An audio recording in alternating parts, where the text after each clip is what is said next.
Gikan sa lawak balitaan sa Magic Video Production, kini ang Balita Patrol. Mga balita nga nakalap gikan sa lalawigan, sa rehiyon, sa kauluhan ug sa gawas sa nasod. Kini ang Balita Patrol. Mga balitang labas ug patas. Ug karon adia ang inyong tigbalita. Mindanao Visayas, kumusta kaninyong tanan? Sa ngalan si Bok Puwersa sa Balita Patrol, ako si Tata Rujas. Ug sa uluhan sa mga balita, unang batch sa Project NAR sa Misamis Occidental mitapos na. Ug karon sa mga detalye. Giilan ni Oroquieta City Vice Mayor Henry Famas nga mga survivors ang nagatapos sa unang batch sa Project NARS nga gipatuwan sa Misamis Occidental. Sa iyang mensahe, gisaysay ni Famas nga maong proyekto mo'y tubag sa dugay na nga gitarget sa World Health Organization ug matutukan ang proyekto sa kahimsog sa panglawas sa mga tao. Ang pamahayag ni Famas subay kini sa unom ka bulan nga training sa mga nurses nga nagapahimulo sa Project NARS nga gipatuman sa probensya sa Misamis Occidental. You survived the 6 months training, and again we are very much lucky with the help of our President Macapagal Arroyo to come up with this idea, Project NARS. With Project NARS, this mobilizes nurses to the barrios, serving, doing community services, acting as warriors for wellness to do the 3 I's: initiate, inform, immunize. Sa laing-bahin, Dole Provincial Officer na nawagan ngadto sa publiko. Alang sa detalye, nagpatrol si Chari Tumi. Nanawagan ngadto sa publiko si Dole Provincial Administrator Leonardo Rodrigo nga dili magduha-duha sa pagduol sa mga health offices kung lugalin man adunay suliran kalabot sa panglawas. Ginigumikan nga adunay daghang nurses nga gidestino subay sa mga programang nurse kung nurses assigned in rural areas kung nurse project nga gipatuman sa administrasyon ni Presidente Gloria Arroyo. Gipasabot ni Rodrigo nga nakatapos ng unang batch sa mga nurses nga nakapahimulo sa mga programa dili lamang dugay ug sila naglihok alang sa mga barangay sa lungsod ug syudad sa lalawigan.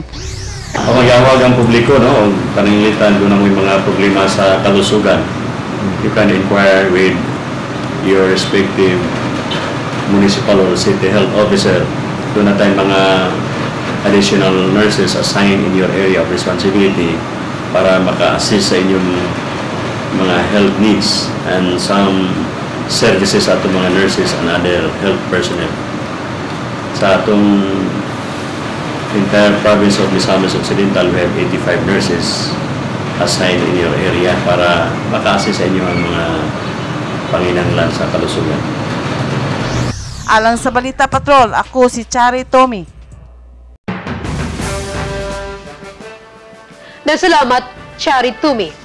Sa laing-bahin, dili pa masiguro sa Dole Provincial Office sa Misamis Occidental kung ano sa magsugod ang 3rd batch alang sa Project NARS. Sa interview sa Balita Patrol, gipahayag ni Leonardo Rodrigo ang provincial officer sa Dole sa lalawigan na nagpaabot pa lamang sila sa mamahimong desisyon sa kauluhang buhatan.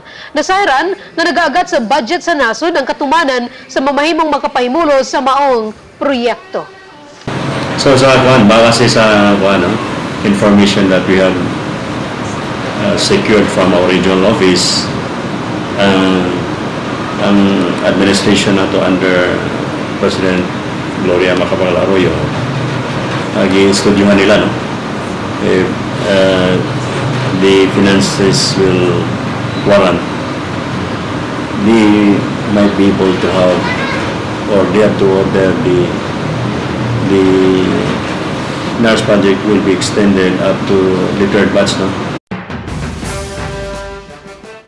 Yeah, boy. Everybody stand up. Let's go. Boom. Yeah, come on in. Boom. Yeah, come on in. Boom.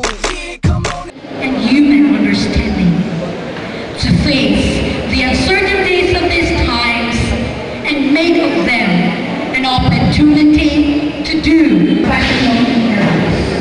That's the mission of my God.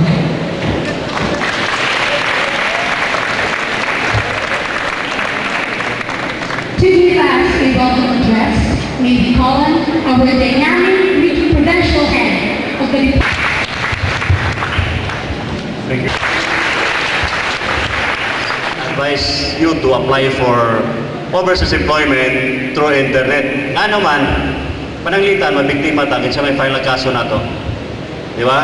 Ang computer, wala yung may tabo na to, no? For all you know, duha lang ways on how to apply for overseas employment. Ang una, through a licensed recruitment agency, no? There are licensed recruitment agencies based in Cagayan de Oro, Manila, or Cebu. In fact, daghan na nag-apply dito sa inyo, no? Pero make sure na kanang tao nga gikan-deal ninyo ay lisensyado or has the authority issued by POA, no? Naiuban kasi, mag-apply through banang direct hiring daw, no? Wala kasi i-allow ang direct hiring sa Pilipinas, no? In fact, under Article 16 of the Labor Code, direct hiring is not allowed. Why?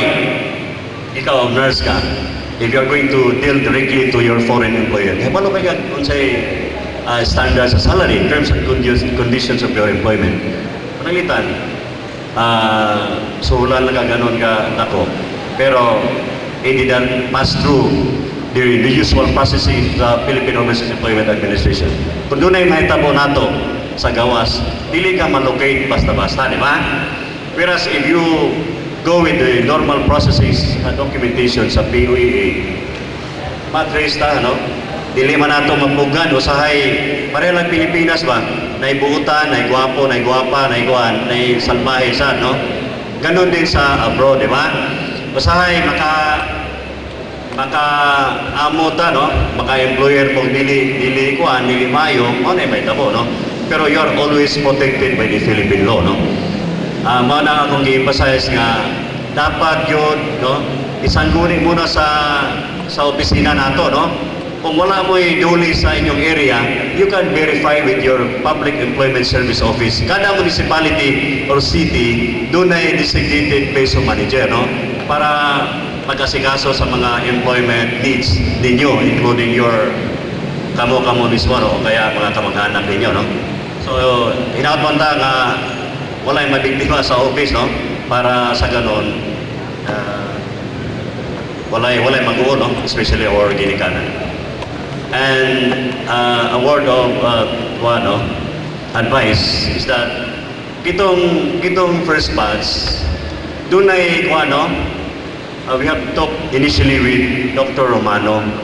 Wala na mga about 26 or 23 nurses or trainees who were not able to have their post-evaluation examination. We will not give you the certificate of completion. Karon, doon na may time dito sa office, no? Kaya doon na may mga clarifications that we have to clear, no? Kay si Dr. Romano na explain no? So kinsa man tong direct, please raise your right hand. Kitong wala ka appeal o kuan post-evaluation examination. More than 20 raw. Anyway, mamaya, lumapit kayo mamaya, ang kuhan dili hatag ang inyong certificate of completion unless you have talked to Dr. Romano and have the proper discussion on your examination. With that, no, ang sa second batch, no, I know that after announcement of your assignment of work, maraming malipay, maraming mag-uol, no? But that is your commitment during our final briefing, no? We will give you your final as an assignment of work sa office na lang, no? Kaya we will be distributing the kits and itong manual, no? So, in-outbound ta, ito mag-uol, ayaw mo kag-uol, no? First 3 months, either sa hospital o sa rural assignment, no? After that, i-swap na po mo, no? Bahala, malayo mo sa mga kuya. In the meantime, total, makabalik na magyapon mo, di ba? With that, no?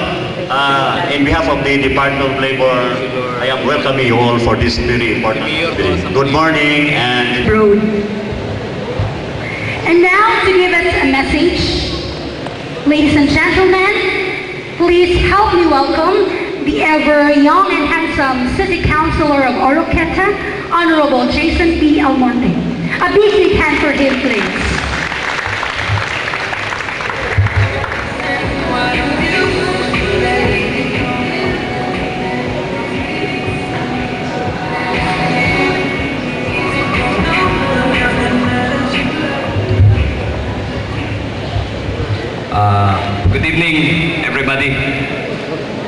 Morning, sorry.